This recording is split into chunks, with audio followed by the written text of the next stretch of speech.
What does it mean to you to enter the College Football Hall of Fame and represent Villanova and St. Lawrence, both in the Hall, and becoming the first player or coach from either school to achieve the honor?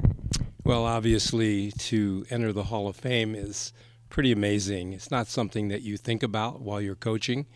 And then, a couple of years after I finished, they let me know with this beautiful ball they sent along that I was going to be a member of the Hall of Fame. And I went like, huh? What? Really? Me?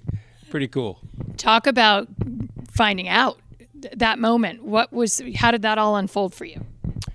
Well, it was a great surprise. So it's not something that you think about when you retire.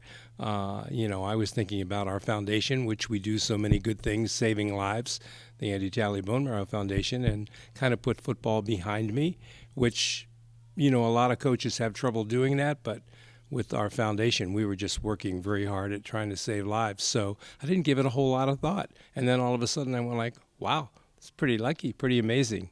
How did it actually take place? How did you find out? I received a box in the mail, and I said, wow, this looks like a football. And I opened the box and took out this beautiful football, and on it said there are only 240-some people in the College Football Hall of Fame. Congratulations, you're one of them. I went, huh? And so, I had this beautiful ball. So then I started calling everybody, hey, look what just happened. So it was quite a surprise.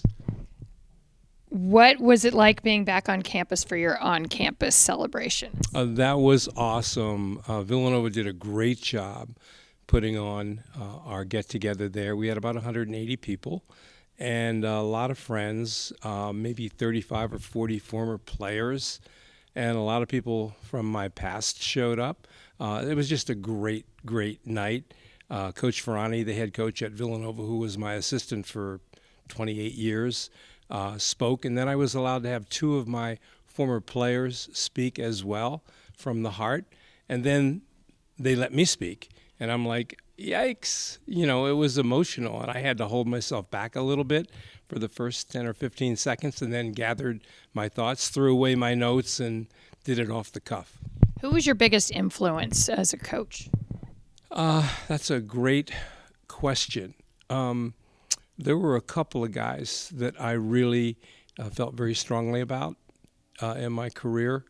And, certainly what Bear Bryant did, old-time coach, loved him, thought he was tremendous.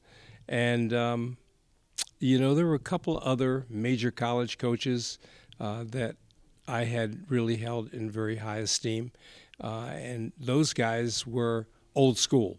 So I came up under the old school group and then had to learn quickly the speed of what was going on in recruiting and hiring assistants and becoming a modern day coach because, those guys were kind of the czars of their program, and all of a sudden you had to get along with everybody and everything. And so I had to learn as I kind of went along.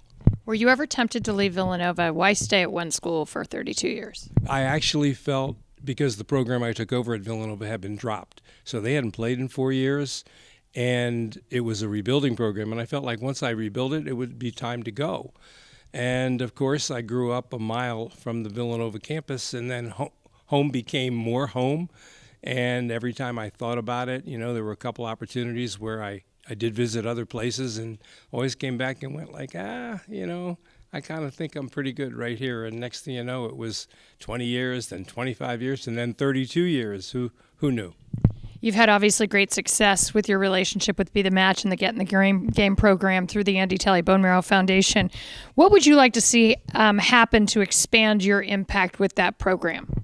Well, of course, we have about 150 college football teams around the country that work with us now. We have over 800 transplants we're responsible for.